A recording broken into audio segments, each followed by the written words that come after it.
Selamat pagi dan salam sejahtera untuk kita semua. Sebelum memulai video pembelajaran ini, izinkan saya memperkenalkan diri saya. Perkenalkan, nama saya Apoteker Mas Ria Petresia Syanipar, Sarjana Farmasi Magister Sains. Saat ini saya menjabat sebagai Dekan Fakultas Farmasi Institut Kesehatan Deli Husada Deli Tua. Video ini merupakan pernyataan diri saya sebagai dosen, unjuk kegiatan Tridharma Perguruan Tinggi sebagai salah satu syarat untuk melengkapi portofolio dosen mengikuti Serdos tahun 2025. Dalam video ini saya akan menjelaskan beberapa poin, yaitu riwayat pendidikan saya dan salah satu mata kuliah yang akan saya ajarkan nanti dalam video pengajaran saya di kelas. Adapun latar belakang pendidikan yang saya bidangin di bidang farmasi, di mana saya lulus sarjana farmasi dari Universitas Muslim Nusantara Al-Wasliyah, lulus pada tahun 2013. Kemudian saya melanjut pendidikan profesi apoteker Universitas Sumatera Utara, lulus tahun 2015, dan kemudian saya melanjut Magister Farmasi dengan konsentrasi farmakologi juga dari Universitas Sumatera Utara dan lulus pada tahun 2017.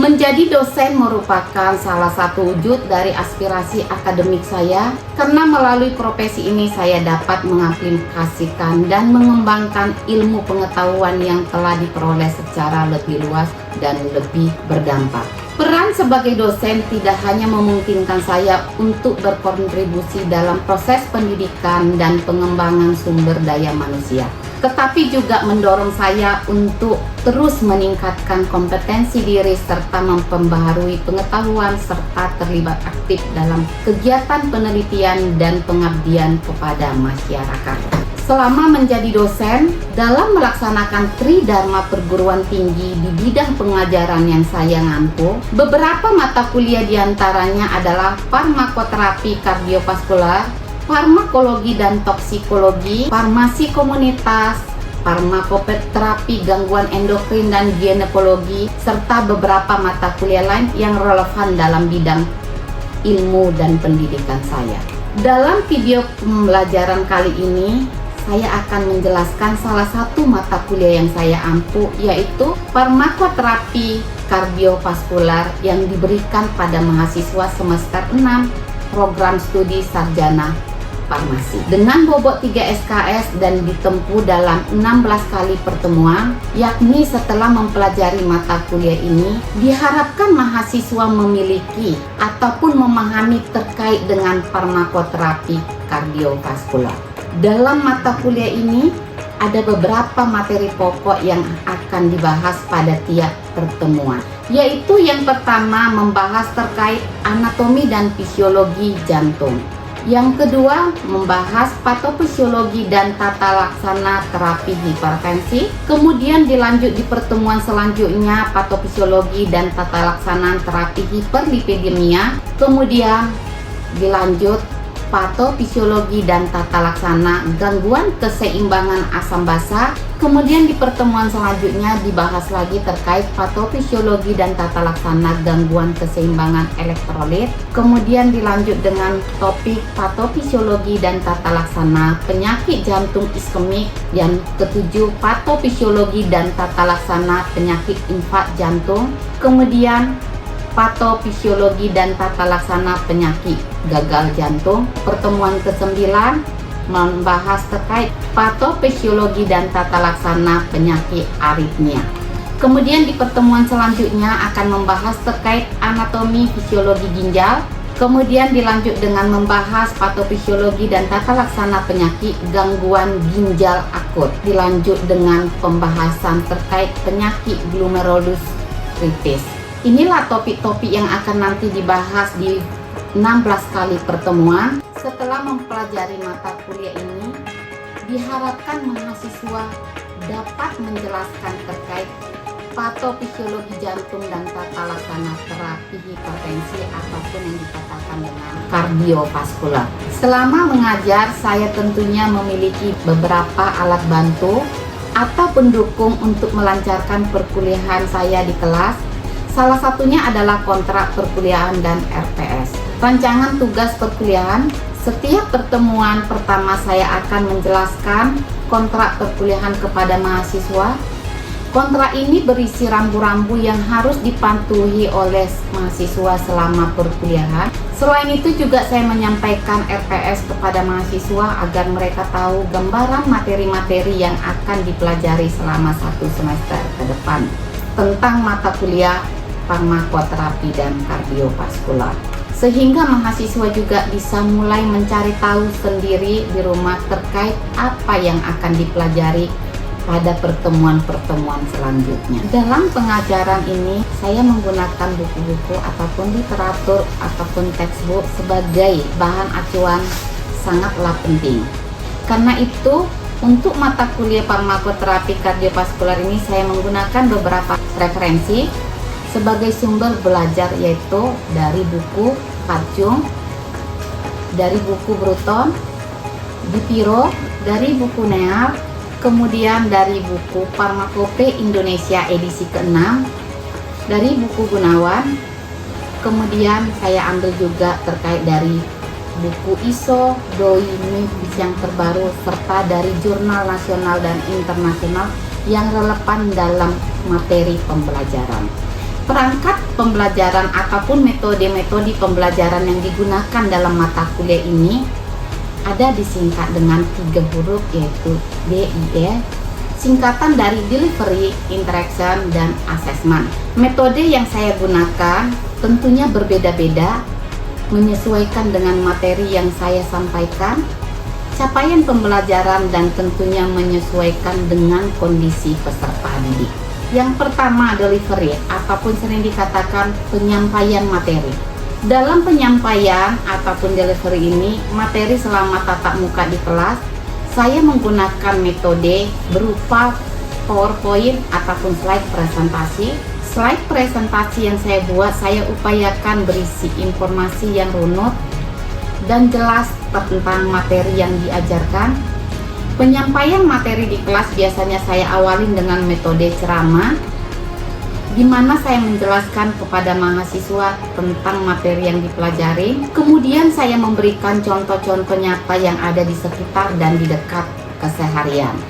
Selain dengan menggunakan metode ceramah dalam perkuliahan, saya juga sering melakukan pengajaran dengan metode case-based learning, di mana saya memberikan kasus-kasus yang terjadi mengenai topik-topik pada materi dan mendiskusikan dengan mahasiswa bersama-sama ataupun diskusi per kelompok. Yang kedua, itu dikatakan adanya interaksi. Interaksi pembelajaran ini selama perkuliahan tentunya ada interaksi antara dosen dan mahasiswa. Sebelum melakukan ataupun sebelum memulai kelas, saya biasanya selalu menanyakan kabar para mahasiswa dan kesiapan mahasiswa dalam mengikuti perkuliahan hari ini. Selama belajar juga saya memberikan kesempatan kepada mahasiswa untuk berbicara. Misalnya mereka punya pendapat ataupun pertanyaan-pertanyaan seputar materi yang diajarkan. Selain setiap dalam diskusi kelompok, biasanya ada perdebatan-perdebatan dan beda pendapat satu sama lain. Saya bertindak sebagai penengah dan memimpin agar interaksi satu sama lain tetap kondusif. Kemudian yang ketiga, ada yang dikatakan assessment ataupun penilaian pembelajaran. Dalam perkuliahan ini tentunya harus ada asesmen atau penilaian yang dilakukan secara objektif. Dalam penilaian proses pembelajaran, saya melakukan post-test dan pre-test serta tugas-tugas harian di setiap perkuliahan. Kemudian penilaian akhir merupakan akumulasi dari nilai tugas, ujian tengah semester, dan ujian akhir semester. Dengan masing-masing memiliki bobot yang sudah ditentukan, yaitu nilai tugas dengan bobot 20%, nilai ulangan tengah semester bobot 30%, dan nilai ujian akhir bobot 50%. Sekian penjelasan saya mengenai pembelajaran yang bisa saya lakukan di kelas. Berikut ini mari kita lihat video pembelajaran yang di kelas. Terima kasih.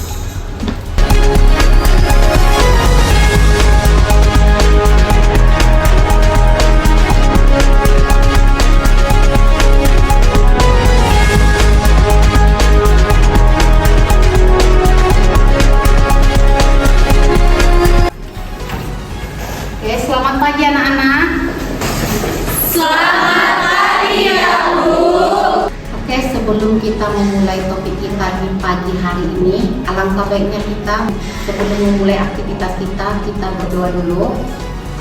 Berdoa menurut agama masing-masing. Berdoa selesai. Sebelum kita masuk ke topik kita, Ibu akan memberikan sedikit motivasi kepada anak-anak Ibu. Motivasi kita hari ini adalah kamu datang ke sini, jangan cuma hanya datang untuk mengisi absen, tapi buatlah kehadiran kamu ini untuk sebagai penampung atau sebagai menggali ilmu, supaya apa nanti kelak kamu selesai dari sini. Kelak kamu jadi tenaga kesehatan, kamu memiliki bekal yang bisa kamu gunakan di lapangan. Perangkat kelas mohon dipresensi dulu kehadiran mahasiswa seluruhnya.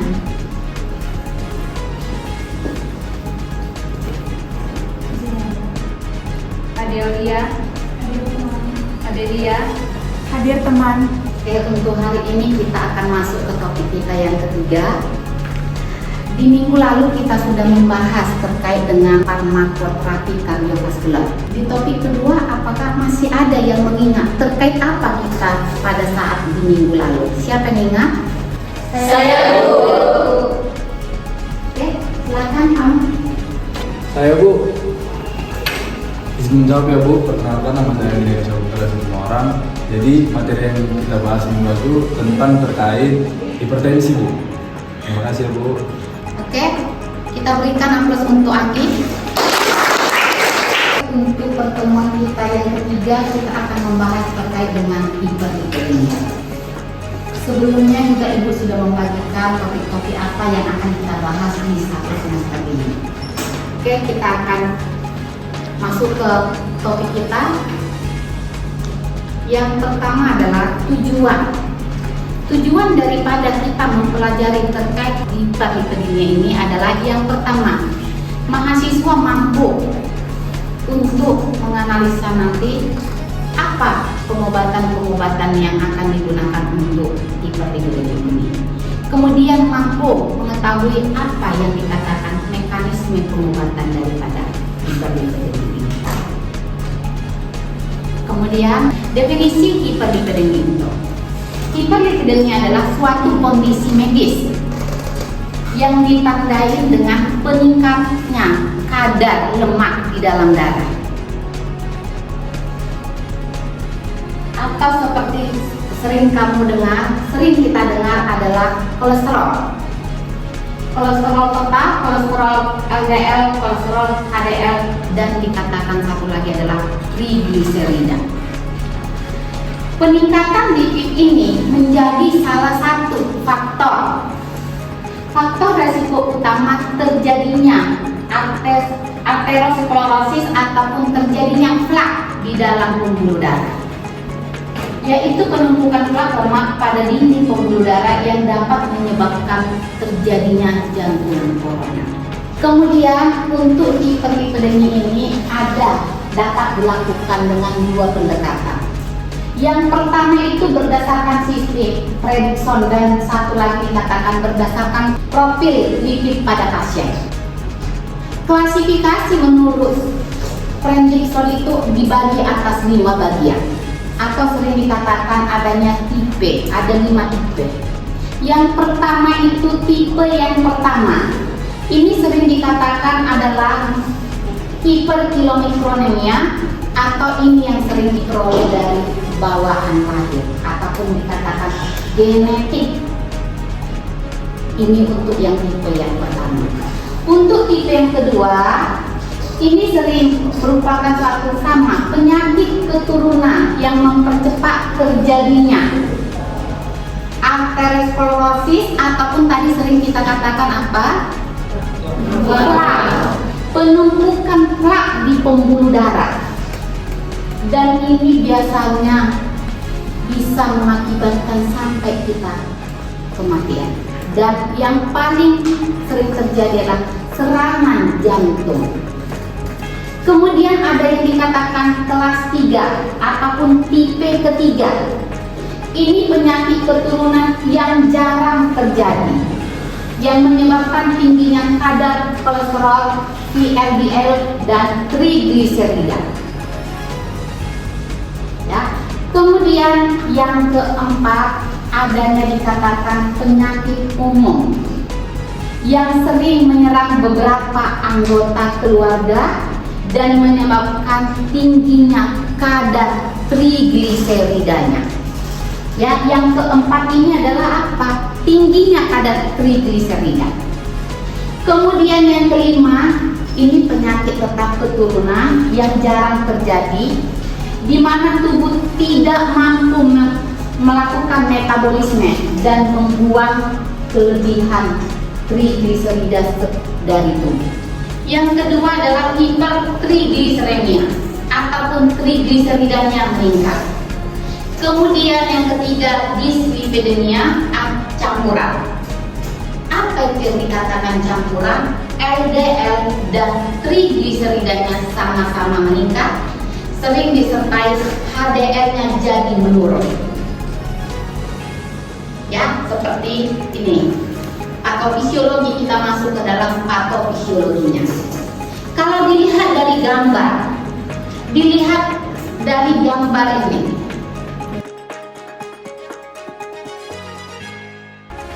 Patofisiologi hiperlipidemia ini kita bisa dilihat di gambar bahwasannya ini terjadinya penumpukan kadar lemak di dalam darah. Inilah tadi yang dikatakan plak itu, yang kuning ini. Ya, bisa dilihat. Lipid berasal dari makanan dan produksi hati, dan kilomikron membawa lemak dari makanan, sementara hati menghasilkan VLDL yang diubah menjadi IDL dan LDL. LDL berlebih menumpuk di dinding pembuluh darah, teroksidasi memicu respon imun dan membentuk plak aterosklerosis. HDL ini berfungsi protektif dengan membawa kolesterol kembali ke hati untuk disekresikan. Gangguan metabolisme lipid baik genetik maupun didapat berkontribusi besar terhadap risiko penyakit jantung dan pembuluh darah. Jadi kalau sudah dikatakan hiperlipidemia ini, kita tidak boleh menganggap sepele. Kenapa tadi Ibu katakan tidak boleh menganggap sepele? Kita kan jelas tadi dikatakan bahwasannya ini akan mempengaruhi jantung, mempengaruhi pembuluh darah. Kalau sudah rusak di pembuluh darah, pasti akan banyak komorbid ataupun penyakit-penyakit mengikut. Kemudian tujuan dari kita terapi hiperlipidemia ini, yang pertama kita menurunkan kadar LDL dan trigliserida.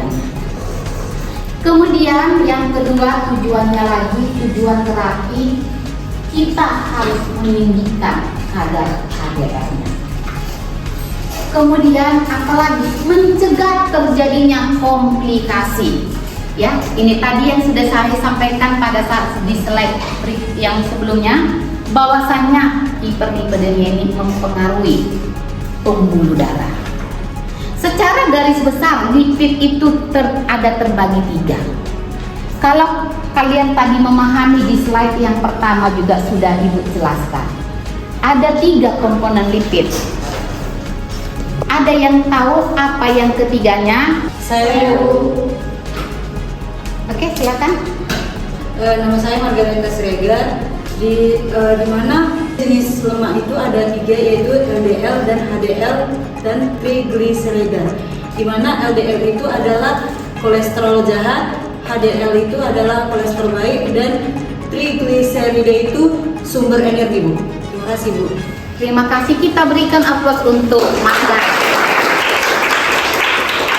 Gejala-gejala untuk hiperlipidemia inilah yang sering kita tidak ketahui. Dari mana kita tahu? Orang sering atau pasien sering merasakan pegal di tepuk saya, pegal di tangan saya. Kadang kita sepele, kita anggap oh itu karena kecapean. Oh, itu karena saya masuk angin, terutama orang tua kita yang di kampung. Ini yang sering diabaikan. Jadi karena ini sudah begini di bagian darah, ini sangat jarang muncul gejalanya. Dari mana kita ketahui? Itu harus kita cek. Kalau kita sudah merasa pegal, terutama di tekuk, atau ada terasa kesemutan, semua itu dicek. Bisa sebenarnya akibat kurangnya oksigen di dalam darah. Kemudian kita katakan tadi, dari dapat gejalanya, masuklah kita pemeriksaan ataupun sering dikatakan diagnosa hiperlipidemia ini. Oke, paham semua? Paham. Jadi kita harus tahu diagnosa hiperlipidemia itu bagaimana. Pemeriksaan untuk penderita hiperlipidemia dilakukan dengan memeriksa kadar lemak darah yang diambil setelah berpuasa. Range-nya itu nanti bisa diambil 6 sampai 12 jam. Tapi kalau kita lihat sering itu ada 9 jam. Apa saja yang diperiksa? Yang pertama tadi kita katakan adalah kolesterol totalnya. Kemudian apalagi kolesterol LDL-nya dan kolesterol HDL serta trigliseridanya. Ya, berapa targetnya? Tadi kita katakan kita harus tahu dulu berapa kolesterol totalnya. Itu tidak melebihi, harus lebih kecil dari 200 mg per desiliter. Untuk pengobatan hiperlipidemia ini terbagi dari dua. Yang pertama itu dikatakan adanya pengobatan non farmakologi. Yang pertama apa? Jaga pola makan kamu. Yang kedua apalagi? Mengurangi, ini yang paling utama adalah mengurangi jumlah kadar lemak.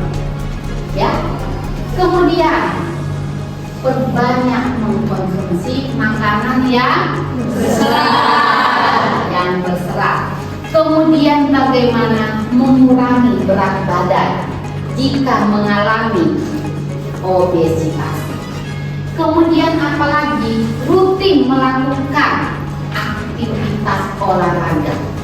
Oke, kemudian kita masuk untuk pengobatannya dengan farmakologi. Penggolongan obat hiperlipidemia ini ada beberapa jenis.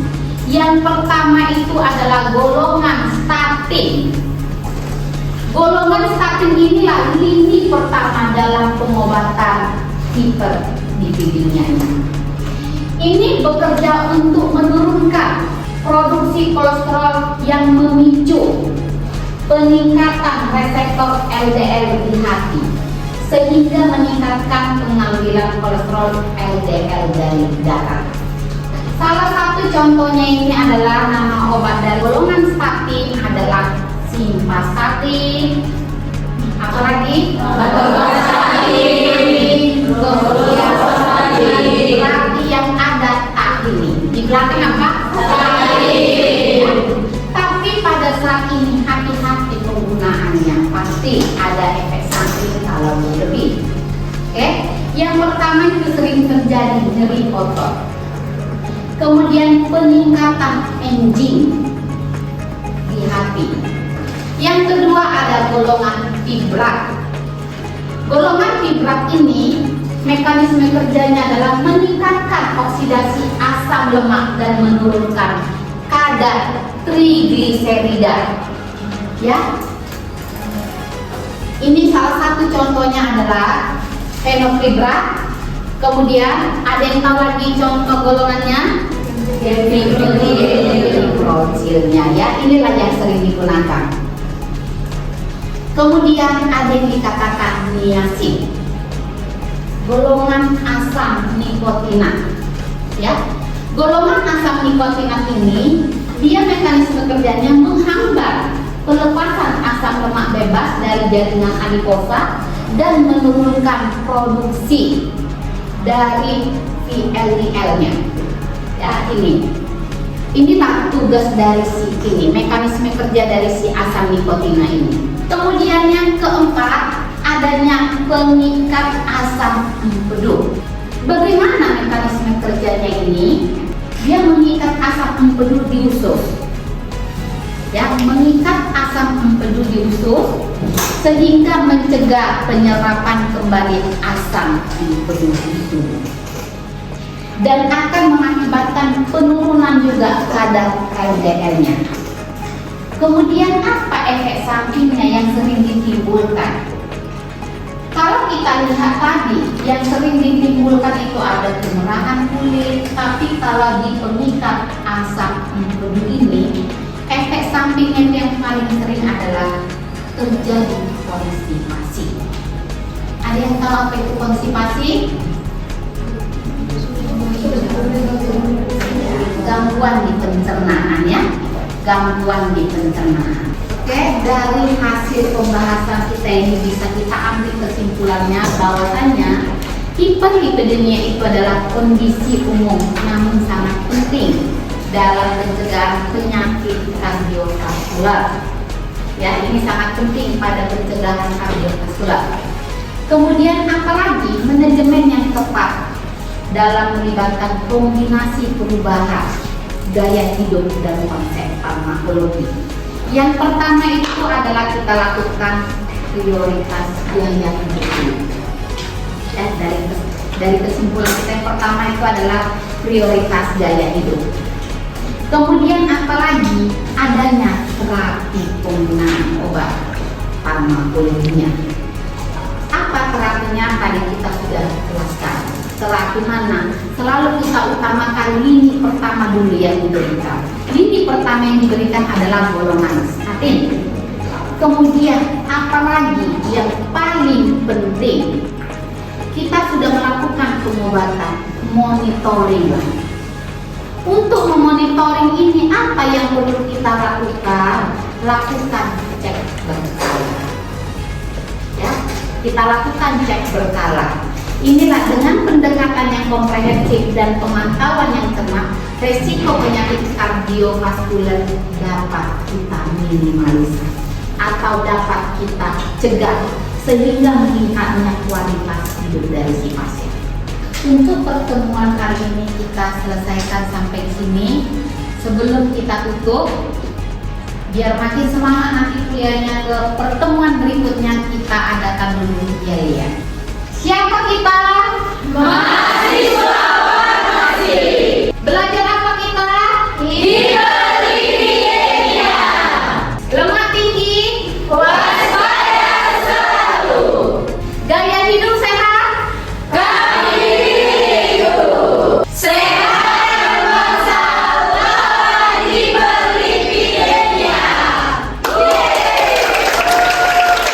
Oke, untuk topik kita kali ini kita cukupkan. Selamat pagi buat kita semua. Selamat pagi ya Bu. Terima kasih ya Bu.